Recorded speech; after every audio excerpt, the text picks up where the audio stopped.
কারো পায়ে মাথা রাখার জন্য তার শিরচ্ছেদ করার কোনো প্রয়োজন হয় না যোধা বেগম। মাথা নত করলেই তা হয়ে যায়। শাহেনশাহ ঠিকই বলেছেন মা যোধা, মাথা নত করা মানে শিরচ্ছেদেরই শামিল। নিন, আমি আপনার ইচ্ছে আর আপনার করা প্রতিজ্ঞা দুটোই পূর্ণ করেছি।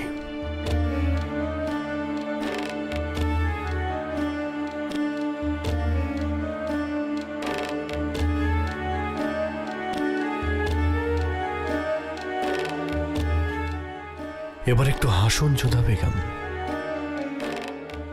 আরতির সময় হয়ে গেছে মা যোধা। বহুদিন হয়ে গেল তোমার কণ্ঠে এই মন্দিরে মায়ের আরাধনা হয়নি।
এটা কি করে সম্ভব হয় রেশম? জালাল বেগম যোধাকে আগ্রার মহলের ভিতর মন্দির বানানোর অনুমতি দিয়ে দিল, আমি চুপ করেছিলাম। বেগম যোধার কোনো ধর্ম পরিবর্তন হয়নি, তাতেও আমি কিছু বলিনি, চুপ করেছিলাম। কিন্তু এখন জালাল নিজে বেগম যোধার সঙ্গে মন্দিরে যাচ্ছে। এটা আমি সহ্য করতে পারছি না। না রেশম, না, এই খবরটা আমার সত্যি বলে মনে হচ্ছে না। এই খবরটা পাক্কা ওয়াজির আলিয়া। শাহেনশাহ যোধা বেগমের সঙ্গে মন্দিরে গেছেন, আর ওনার সঙ্গে ওনার ছায়ার সঙ্গে আজগার সাহেবও গেছেন। শুনতে পেয়েছেন তো আপনি আম্মি জান, শুনতে পেয়েছেন? আপনার প্রিয় জিজি আঙ্গার শহর আজগর খান সাহেব জালালের পরামর্শদাতা। ওয়াজির আলিয়া, ব্যাপারটা এরকম নয় তো। শাহেনশাহর আপন হওয়ার চেষ্টা করে আজগার সাহেব ওয়াজির আলার পদটা পাওয়ার চেষ্টা করছেন, সেই জন্যই যোধা বেগমকে তোল্লাই দিচ্ছেন। যোধা বেগম নিজেকে কি মনে করেছে? এত অধিকার বোধ বেড়ে গেছে। হুজুর, এই বাদীকে দরকার পড়লে ডেকে পাঠাবেন। আদম, আমি তোমাকে অনেকবার বুঝিয়েছি, আর কবে বুঝবে তুমি? ভুল সময় ভুল জায়গায় ভুল কথা বলার এই নোংরা অভ্যেস কবে ছাড়বে তুমি? আমরা আমেরে আছি আদম, ভুলে যাচ্ছ কেন? নিজের রাগ আর নিজের কথাকে সংযত করো তুমি। এটাই তো সমস্যা আম্মি জান। যাকে আমি ভালোবাসি না, যাকে দেখতে পারি না, তারই আমের অতিথি হয়ে আমরা এখানে এসেছি। ধিক্কার আমাদের। এই সব কিছু ওই যোধা বেগমের জন্য হচ্ছে। এই সব কিছুর জন্য দায়ী ওই যোধা। আমি তোমার এই কথাটা মেনে নিচ্ছি আদম। আমার তো এটা মাথায় ঢুকছেই না যে জালাল যখন বেগম যোধাকে পছন্দই করে না, তখন ওনার কথা এত শোনে কেন?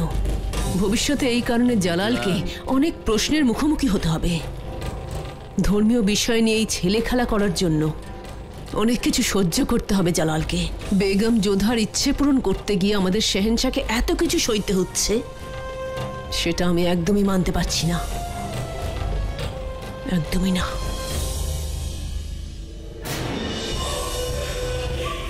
পছন্দ করে না, এটা আপনাকে কে বলল আমি জান?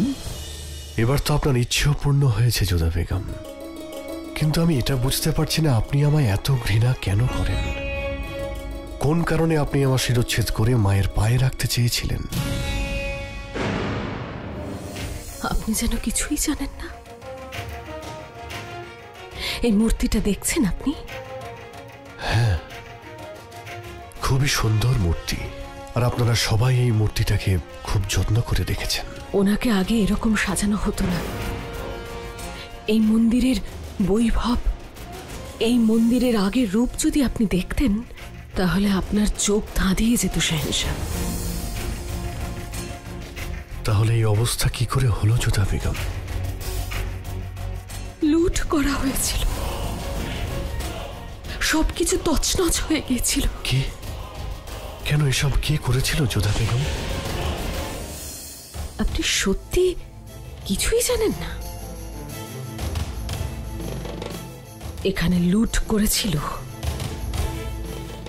শাহেনশাহ জালালউদ্দিনের সেনারা। এরকম অবাক হয়ে আমার দিকে তাকানোর কোনো দরকার নেই,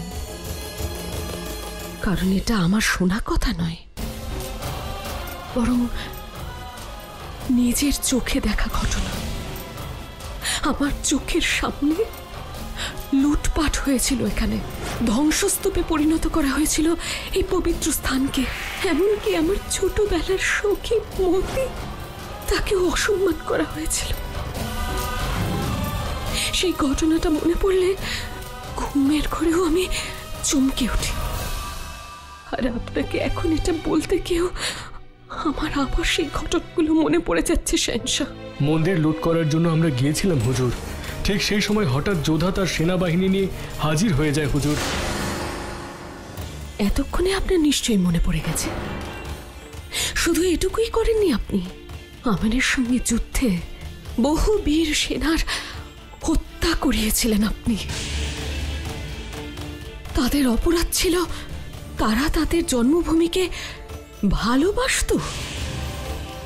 আমার চোখের সামনে এখনো ভেসে ওঠে যখন আমেরের সারা আকাশ তাদের চিতার আগুনে রাতের বেলাতেও দিনের আলোর মতন জ্বলজ্বল করছিল। আমাদের এখানে যুদ্ধে প্রাণ যাওয়া সম্মানের বলে মানা হয়, কিন্তু দুঃখের বিষয় হলো একের পর এক বীর যোদ্ধাদের আপনার সেনাদের রক্তপিপাসু তরোয়াল ছলনা করে হত্যা করেছে। এই সব কারণেই আমি আপনাকে ঘৃণা করি। আপনাকে ঘৃণা না করার অন্তত একটা কারণ বলুন, বলুন। মা যোধা, কিছু প্রসাদ আমি মহারাজ আর মহারানীর জন্য রেখে দিয়েছি। ধন্যবাদ পুরোহিত মশাই। আজ এই মন্দিরে পুজো করে আমি খুব শান্তি পেলাম।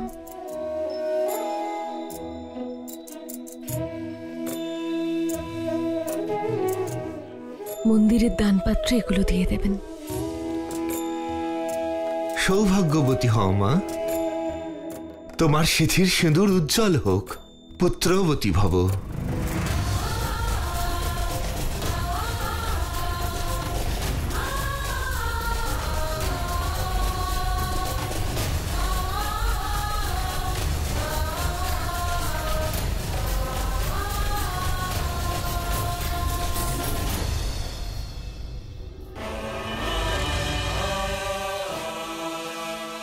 আপনার যশ অক্ষত থাকুক, আপনি দীর্ঘায়ু হন শাহেনশাহ। ইতিহাসে আপনার নাম সর্বদাই যেন সম্মানের সঙ্গে নেওয়া হয়।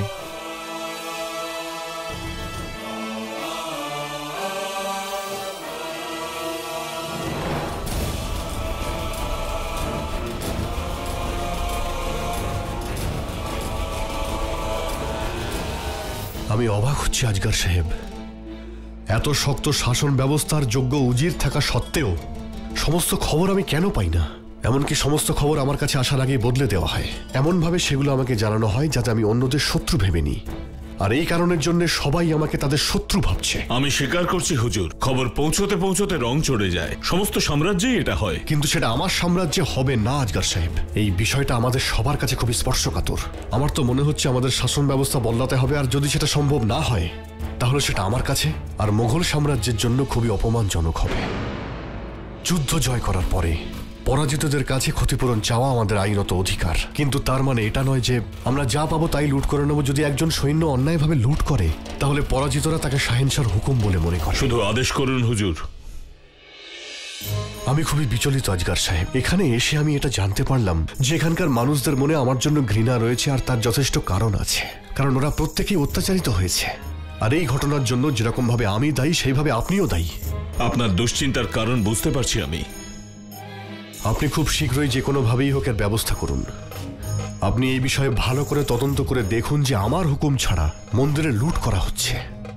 আপনার আদেশ পালন হবে শাহেনশাহ, আর নজরও রাখা হবে হুজুর, যাতে সঠিক খবর আপনার কাছে পৌঁছয়। আর এমন কোনো কাজ যেন না হয় যাতে মুঘল সাম্রাজ্যের বদনাম হয়।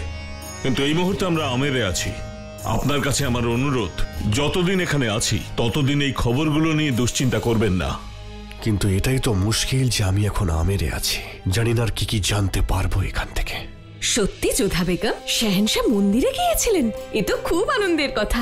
মহামাঙ্গা, আপনি আসুন, বলুন, আমেরে আপনাদের আতিথেয়তার কোনো ত্রুটি হচ্ছে না তো? একটু বেশি যত্ন করা হচ্ছে আমাদের। আমি কি আপনার সঙ্গে কিছু কথা বলতে পারি? অনুমতি পাওয়া যাবে? বলুন। আপনি নিজেকে ভাবেনটা কি? জালাল আপনার ধর্মকে এতটা সম্মান করে, আর তার বদলে আপনি ওকে কোনো সম্মানই করছেন না। কোন অধিকারে আপনি ওকে মন্দিরে নিয়ে গিয়েছিলেন? আর কোন অধিকারে জালালকে দিয়ে পুজো করিয়েছিলেন বলুন? উত্তর দিন। মহামাঙ্গা, শাহেনশাহ নিজেই দয়া করে আমাকে এটা বোঝাতে আসবেন না যে জালাল নিজেই আপনার সঙ্গে মন্দিরে গিয়েছিল। যোধা, আপনি জালালের বেগম হন। এর মানেটা জানেন আপনি? জালালের প্রতি আপনার কি দায়িত্ব আপনি সেটাও জানেন না।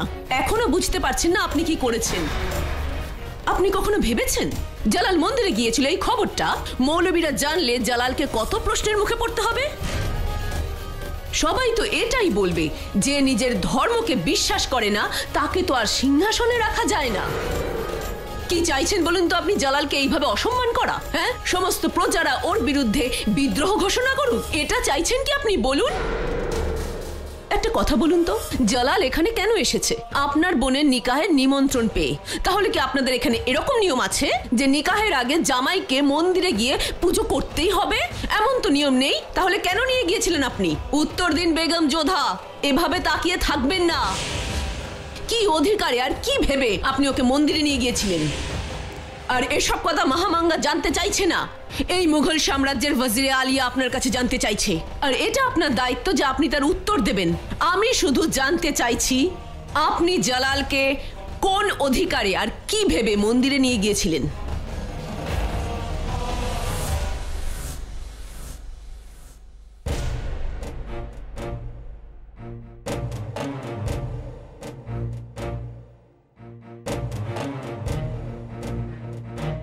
আপনি হাঁপিয়ে গেছেন, জল খান আর শান্ত হন।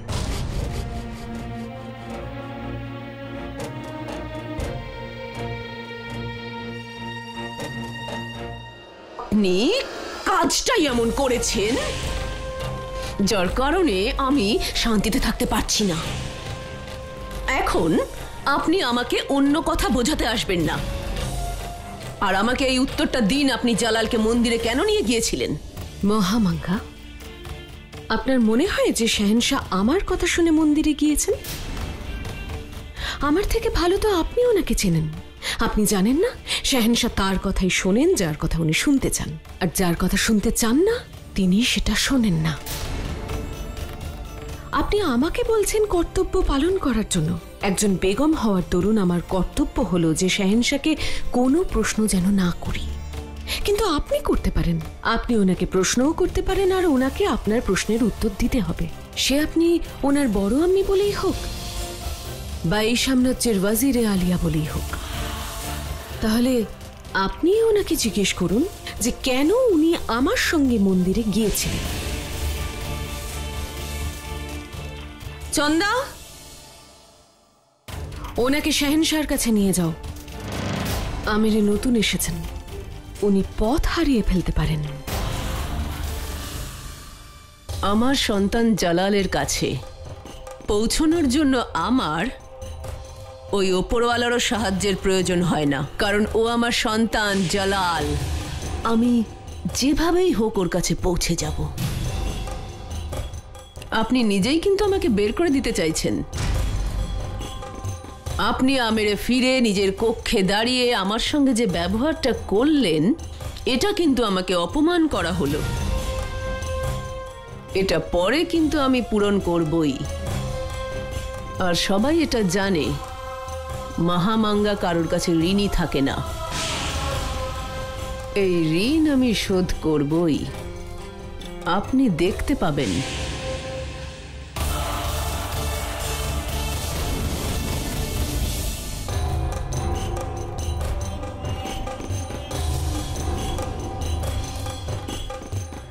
দাঁড়ান,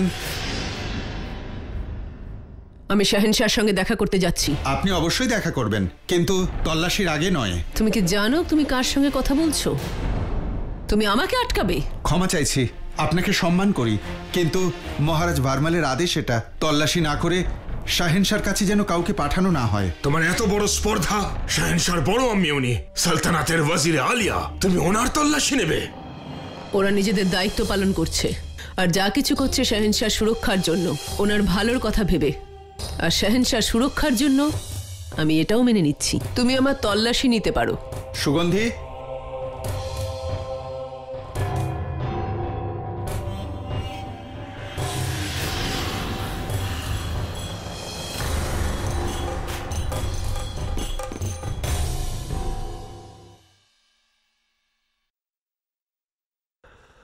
সালাম আলাইকুম বড় আম্মি।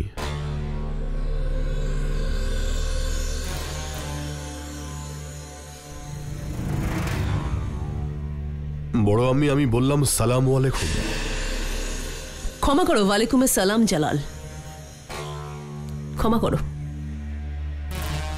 কি হলো, আপনাকে এত বিচলিত মনে হচ্ছে? বিচলিত না জালাল, আমি তো এখানে খুব খুশি। আমের তোমার জন্য যে আতিথেয়তা সুরক্ষার ব্যবস্থা নিয়েছে তা দেখে খুব খুশি আমি। যার জীবনের উদ্দেশ্য তোমার সুরক্ষা, তারও তল্লাশি নেওয়া হচ্ছে। তোমার কক্ষের বাইরে সেনা নিয়োগ করা হয়েছে তোমার সুরক্ষার জন্য। একটা পাখিও ঢুকতে পারবে না, তার মধ্যে আমিও পড়ি। হ্যাঁ, তোমার বড় আম্মিকেও সন্দেহ করা হচ্ছে। জালাল, জালাল, জালাল, ওরা যা করছে সঠিক করছে, ওদের বাধা দেওয়া ঠিক হবে না। এখন ওসব ছাড়ো, এটা বলো যে তোমার এই আঘাত কেমন আছে? ঠিক হয়ে যাবে বড় আম্মি। আল্লাহকে অনেক ধন্যবাদ।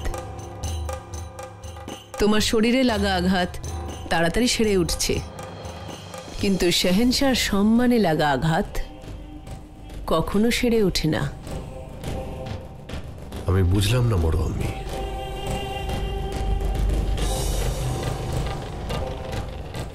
এত বড় ভুল কি করে করলে তুমি জালাল? আমি জানি তুমি তোমার ধর্মকে কতটা ভালোবাসো, কতটা সম্মান করো, কিন্তু এমন কোনো কাজ করছো কেন যেখানে সবাই প্রশ্ন করতে পারে?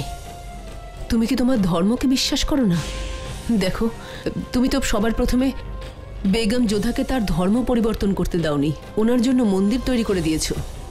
তারপর ওনার বোন সুকন্যার নিকাহের ব্যবস্থা করে দিলে, নিজের পরিবার নিয়ে আমেরে চলে এলে। তারপর আজ তোমার মন্দিরে যাওয়া উচিত হয়নি। বড় আম্মি, আমি জানি যেটা শুনে আপনার খুবই খারাপ লেগেছে, কিন্তু আপনি আমার উপরে ভরসা করতে পারেন। আমার বিশ্বাস, আমার ধর্ম, আমার সততা, এই তিনটে জিনিস আমার আগেও ছিল আর ভবিষ্যতেও থাকবে। আর আমার ওখানে যাওয়ার শুধু একটাই উদ্দেশ্য ছিল। যখন যোধা বেগম পীর বাবার কথায় উনি রাজবংশী হওয়া সত্ত্বেও আমার সঙ্গে আজমের শরীফে যেতে পারেন, সেই জন্যে আমি ওনার ঠাকুমার কথা রাখতে মন্দিরে গিয়েছিলাম। উনি যদি একজন রাজকুমারী হয়ে এটা করতে পারেন, তাহলে আমি একজন শাহেনশাহ হয়ে তা কেন করতে পারি না? মোগল সাম্রাজ্যকে শীর্ষে দেখা আমার স্বপ্ন। আমার আগে অনেক বাদশাহী এই হিন্দুস্তানকে একটা ধর্মে বাঁধতে চেয়েছিল, কিন্তু তারা সফল হয়নি। তার কারণ কি? কারণ ওরা এই মাটিকে দখল করতে চেয়েছিল, কিন্তু আমি তা করব না। এই জন্যই আমি যোধা বেগমের বোনের বিয়ে ঠিক করেছি তাদেরই ধর্মে। সেই জন্যই আমি আমেরে এসেছি, আর সেই জন্যই আমি আজকে মন্দিরে গিয়েছি, যাতে আমি এদের প্রত্যেকের হৃদয়ে রাজত্ব করতে পারি। তুমি যা কিছু করেছো ভেবেচিন্তেই করেছো। শাহেনশাহ তুমি, আর আমি ওয়াজিরে আলিয়া হওয়ার দরুন তোমার সিদ্ধান্তের বিরুদ্ধে যেতে পারি না, কিন্তু তোমার বড় আম্মি হওয়ার দরুন এই দোয়া করতে পারি এই হিন্দুস্তানের মাটিতে মুঘল সাম্রাজ্যের পতাকা উড়ুক, সারা পৃথিবীতে আমার এই জালালের নাম ছড়িয়ে পড়ুক। ইনশাআল্লাহ এরকমই হবে বড় আম্মি। যখন আপনার মতো একজন অভিভাবক আমার সঙ্গে আছেন তখন আমায় কেউ আটকাতে পারবে না।